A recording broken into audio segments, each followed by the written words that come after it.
Minister in the Ministry of Education, Dr. Peter Smith, Chief Education Officer, Mr. Aaron Ramratan, Director of School Supervision, Dr. Ayinka Nurse Carrington, Manager, Student Support Services Division. Good morning, and good morning to the members of the media present, all our followers of the live broadcast and live stream, and welcome to this morning's media conference. It's been a little while since we've met, and I want to open this morning with a warm welcome to all those following. This morning's press conference is hosted by the Ministry of Education, and its objective is to officially launch our Edutalk series. It's a forum designed to apprise the national population on the plans, projects, and initiatives coming out of the Cabinet-approved education policy. The Ministry of Education would have engaged the national population in a series of in-depth consultations, and we are back to share with you the outputs of that process. I now hand over to the Honourable Minister to provide that update. Thank you very much, Radha, and a very pleasant good morning to all. The Ministry of Education is pleased to invite the national public to participate in the Edutalk series, which takes place next week from Monday, 18 September to Friday, 22nd September 2023. This series of conversations with different education stakeholders, including principals, denominational boards, teachers, students, parents, and the wider national community, is intended to inform the public of the details of the Education Policy 2023 to 27. And these details and recommendations emanated from the education consultations of 2020 and 2021, the CARICOM Crime Symposium, and continuous feedback from our valued education stakeholders. The Education Policy 2023-27 is the overarching roadmap which will guide the operations of the MOE over the next 5 years, and is supported by a suite of new sub-policies such as the Cultural Transformation Policy, the Homeschooling Policy, the Patriotism Policy, the Policy for the Registration of Private Schools, the Digital Transformation Policy, and the Remedial Education Policy. And these are new sub-policies which are added to the existing policies, such as the Inclusive Education Policy. This national conversation on education takes place at a time where student performance in national and regional terminal examinations has rebounded to pre-COVID-19 levels, based on the diligent work of students, the MOE staff, administrators, teachers, parents, education stakeholders, as well as the implementation of strategies to mitigate learning loss.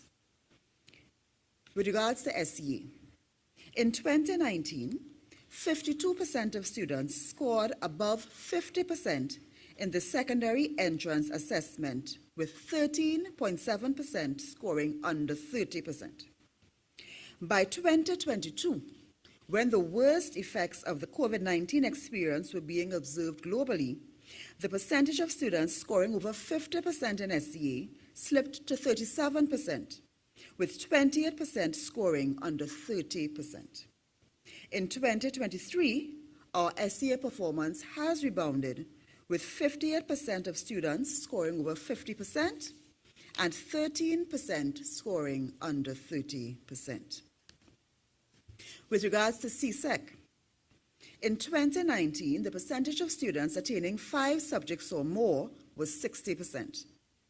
Those who obtained 5 or more subjects with math and English was 53%.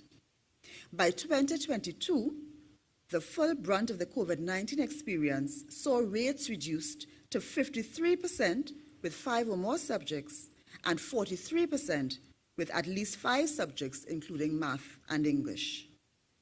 In 2023, 58% of the students received passes in 5 or more subjects, with 51% getting 5 passes minimum, including math and English. With reference to the pass rates for math and English at the CSEC level, the pass rate in 2019 was 48% and 76% respectively. In 2022, These rates were 42% and 72%. And now in 2023, the pass rates for CSEC Math and English are at 50% and 78%.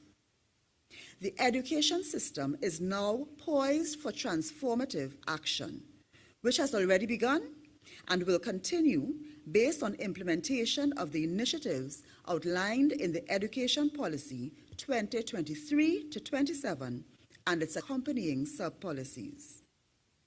The initiatives outlined in the Education Policy 2023 to 27 also dovetail with the recommendations of the SEA and Concordat Committee, which indicated that a drastic change in the format used to effect transition from primary to secondary school would likely result in negative unintended consequences without reform of the education system to increase the homogeneity of educational experiences across primary and secondary schools. The committee recommended changes to the education system to ensure that the quality of education could be achieved in any school in Trinidad and Tobago would be superior. This echoes the vision of the Education Policy 2023 to 27, which is modern, relevant, equitable education for all.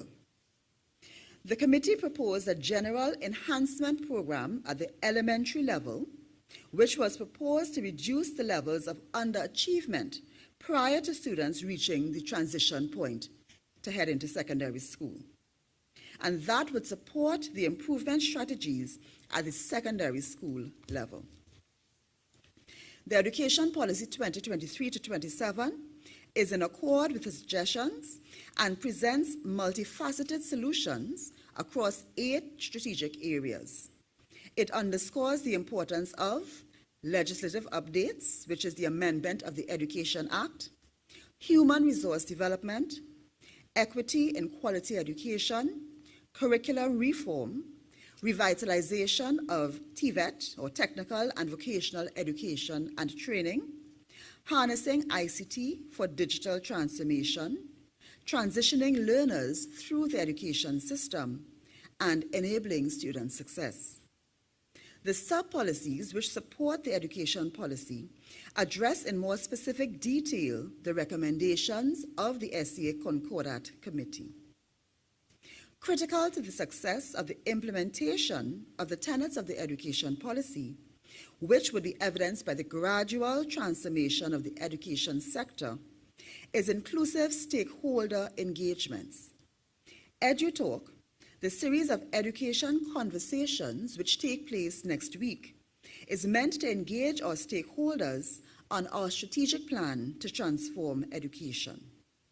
On Monday, 18th September, we engage all principals at the Southern Academy of the Performing Arts on the following topics: education policy, cultural transformation policy, patriotism policy, digital transformation updates, re-engaging for success, integrated school monitoring policy, and restorative practice and student support services division functions.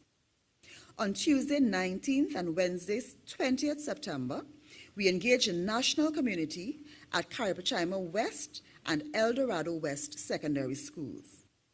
On Thursday, we will have an open virtual session, and on Friday, 22nd September, we close with a student forum.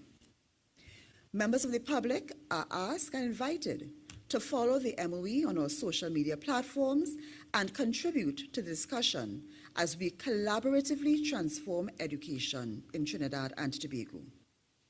One of the most impactful sub-policies which is currently being implemented is the cultural transformation through education policy.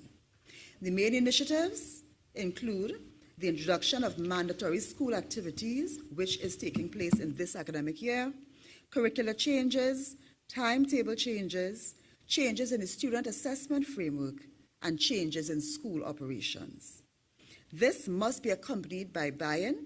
Our principals have already been involved via 4 seminars which were held, and the effects of what we are doing now we expect to be seen over the course of 5 to 7 years. So we invite the national public to join with us as we enter this series of talks, Edutalk, to discuss how we are going to work together to transform education in Trinidad and Tobago.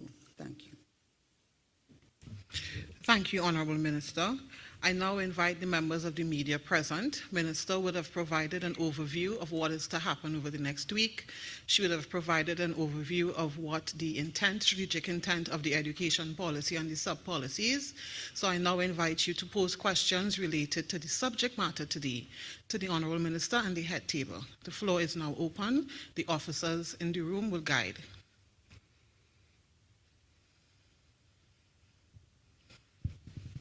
Good morning, Minister Jesse Ramdew from CNC3 News. Thank you so much for that comprehensive report and update. As it pertains to the EduTalk series, you mentioned transforming the education sector and the stipulated time period, 2023-2027. There continues to be a lot of conversation about the secondary entrance assessment examination. I know it's factored in the discussions here. Any further update as it pertains to discussions where the discussions probably are headed, what direction it's headed into in terms of a new system in place, replacing it, any sort of update on that end as it pertains to the exam? We'll speak a little bit more about it, and when the report of the SEA Concordat Committee, which was put in place by the Prime Minister, is released, then you would see a bit more in terms of their level of consultation, who they spoke with, what they spoke about, and the outcome of the discussion. But in general, the outcome that they are recommending is that we may be better served by moving to a different system. However, at this time, we have bigger issues to deal with, which would be the equity of education.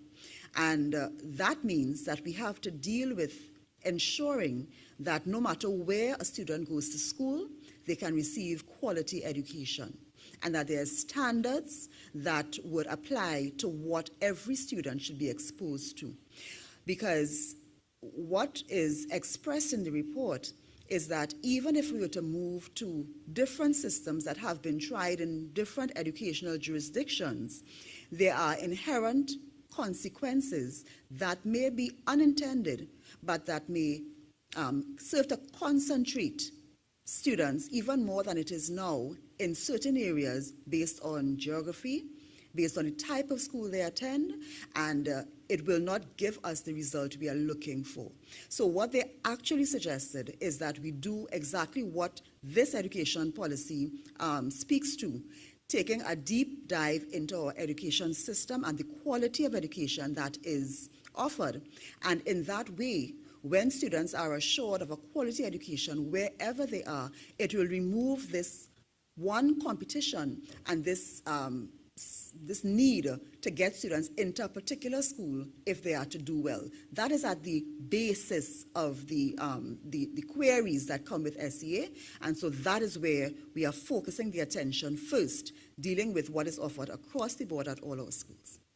In terms of a timeliness for the presentation of this report, will it come before the series? The report was commissioned by the Office of the Prime Minister, so I can't speak to that, but we do have the report itself and some of the main things that were suggested, and so that has been figured, and it actually dovetailed very well with what we're doing at the ministry based on our research and based on our comments from stakeholders and so on.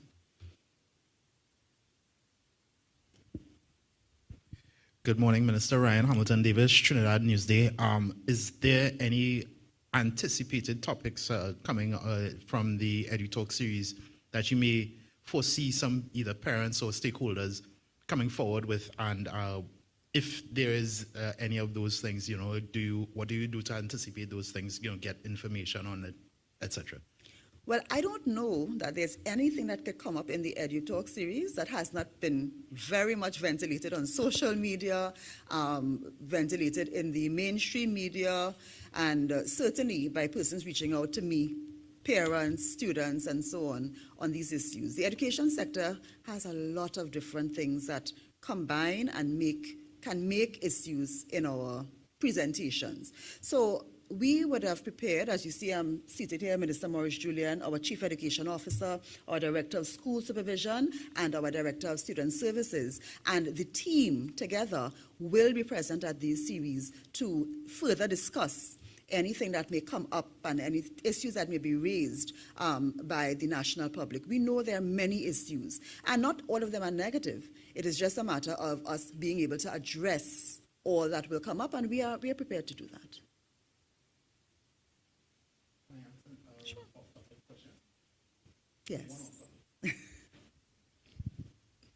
Well, actually, I have a couple off-topic ones, but One. We really go with well. First and foremost, there were a lot of issues, complaints about the high temperatures and how it's affecting students, and through some earlier stories, there was a more or less of a deliberation of what could actually be done, and there were some issues with grid.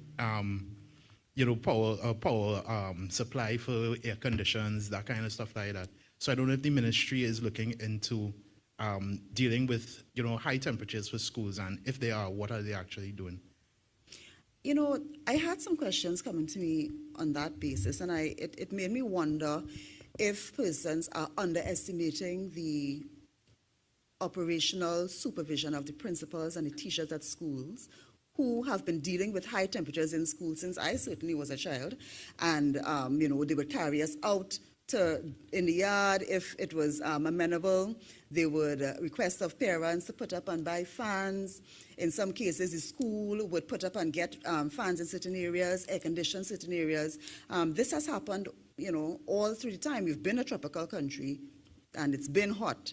And I think all of us may have experienced this kind of temperature, not just in this classroom, in the churches and so on. And we would have seen over time the advancements made to manage these things. And I don't think that our principals and our teachers are not managing the situation along with our parents. And the ministry also steps in at times to do different infrastructural things at school. So that is not something that's new. It's something that we're accustomed to managing, and we continue to manage. Well, I know you said that, it has been an issue from before, but we are actually experiencing record high heat. It's going on an average of record high heat. We had 3 record-breaking temperatures over the last week. We're averaging at the 34 degrees, and that can't be good for students who are already usually very high-strung, very energetic, and may sweat and be a little bit more dealing with a little bit more with the heat more. So I don't know if you think it's time. I'm saying to you that schools are accustomed dealing with heat. Principals and teachers are accustomed putting things in place. They may take students outside if it's too hot in a classroom. It may be a record for today, but along our history of having schools, there have been record days.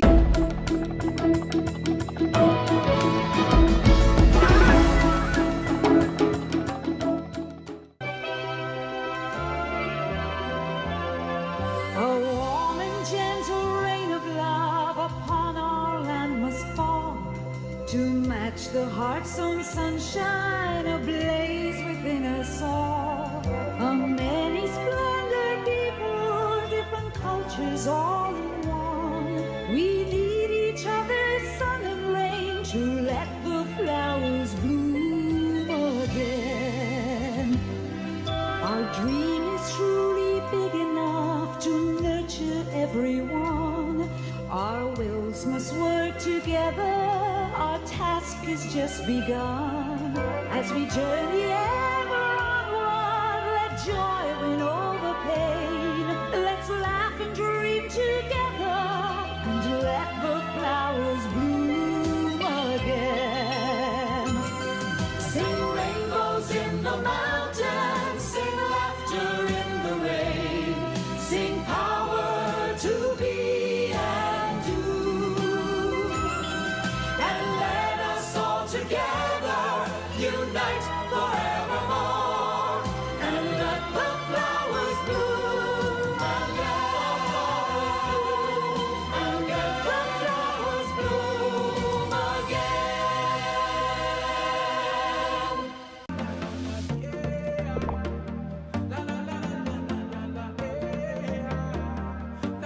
This is TTT. Live for local.